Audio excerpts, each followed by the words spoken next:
Officially, I'm Will Campbell.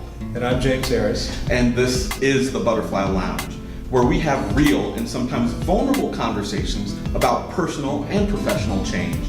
Making changes to our behaviors, habits, and skills really is the doorway to achieving new possibilities and opportunities, not only in our personal lives, but in our professional lives.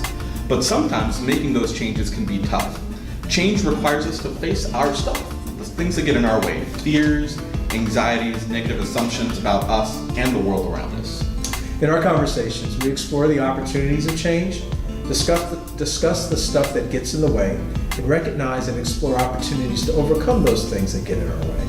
Absolutely. And today's episode, you're gonna love. We're gonna explore Gremlins, not Gizmo and his friends and no Barbie Corvettes, but those things that can get in our way and how we can overcome them. And so the Gremlins don't do anything to you, but they can make you hurt yourself by not doing those things that you know to be right, those things that you know to be true, those things that will get you to that change you desire. Got it. So in many regards, Gremlins are really meant to disempower you, to make you feel as though you're not enough to do something that's outside of your comfort zone. Like say for instance, a new job opportunity comes up. Bingo. And there's something in your head, really soft, faint, but very distinct that says, you're not ready for that job yet. You're not smart enough, you're not experienced enough. No one's really gonna take you serious for the position. You're just not enough. And that's the gremlin. We like to think that that's actually our rational mind thinking, but it's not at all. Absolutely gremlin. It's the gremlin. Or whatever you want to call it. We call it a gremlin, but it could be spirits, it could be your own psyche. Negative thoughts, Disappointments, whatever. Right. Absolutely. Right. And the gremlin creeps up primarily when there's something that's happening that would take you out of your comfort zone. Absolutely. And James, you and I have talked about this before, but the greater the change, the greater the resistance. Yes. So it's absolutely my belief that gremlin's purpose is to keep you where you are, right, not to let you make that change, that transition, and it's creating that resistance that keeps us smack dab in the middle of that comfort zone.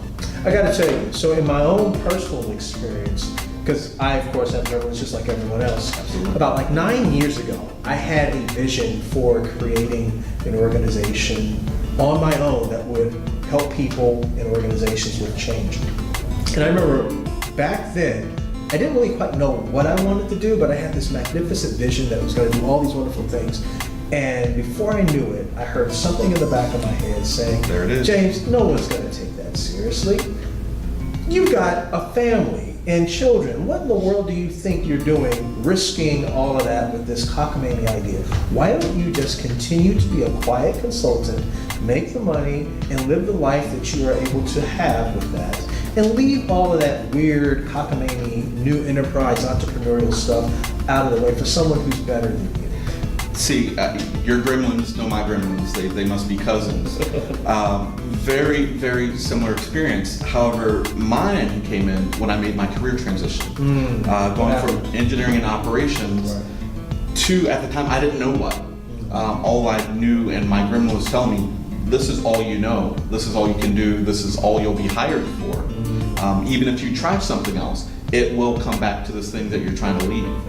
And it was hard not to listen to that gremlin, because the reality is I was good at what I was doing. I was just no longer passionate about it. I was going someplace greater, and that gremlin didn't want me to go.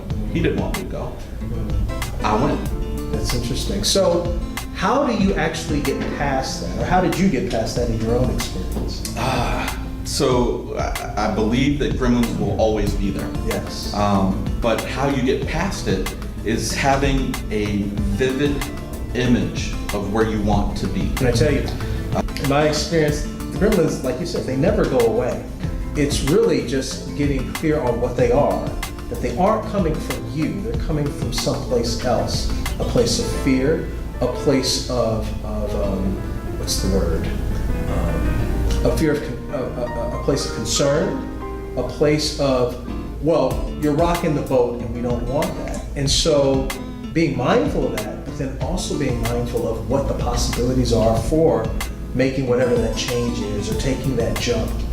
I tell you, there are lots of people who talk the talk, but Walking is hard. Walking is hard. Walking is The hard key. to that. And what we're talking about is how do you overcome a Yep. gremlin, right? So how do you? Knowing that they exist Yes. is probably first and foremost. Boy. Number two, you're not alone, so they exist, but everyone has them. Yes. So your gremlin may seem really special. No, it's not. Your gremlin's just like my gremlin, impacting us in different ways. Well, I think my gremlin may be different from yours, but they're doing the exact same thing. But Oh, they're okay. doing it in a way that helps, that disempowers you.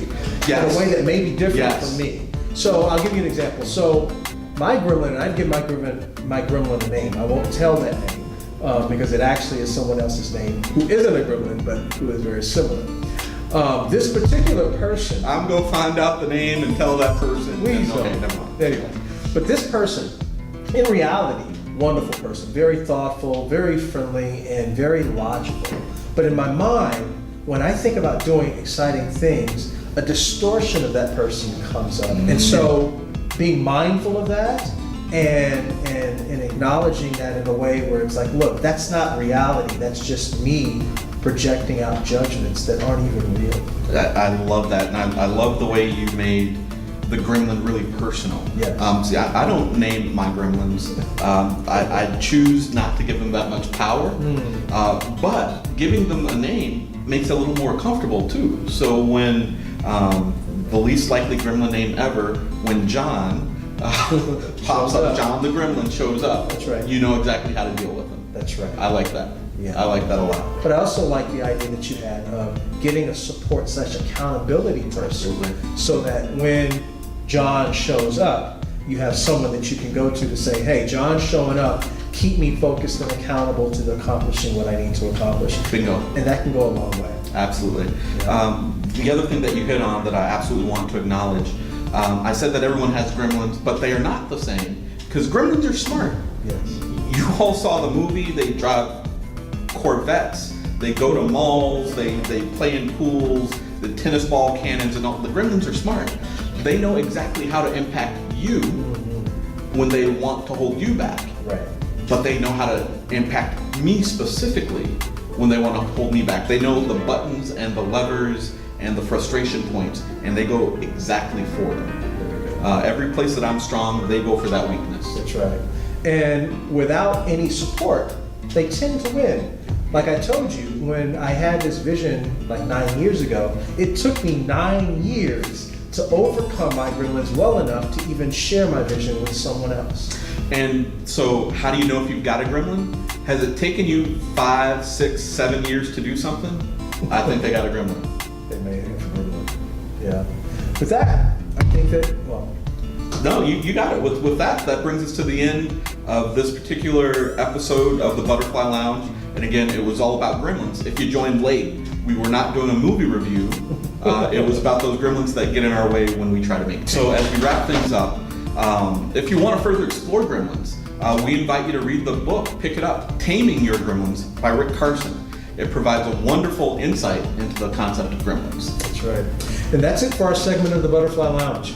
We thank you for your time and welcome you to share your thoughts and comments below. If you like the conversation, we welcome you to give us a thumbs up and to share the conversation with others. To learn more about what we do when we're not having great conversations like this, please check out our website at www.beyondconstraints.com. Thank you, and once again, take care. Cheers.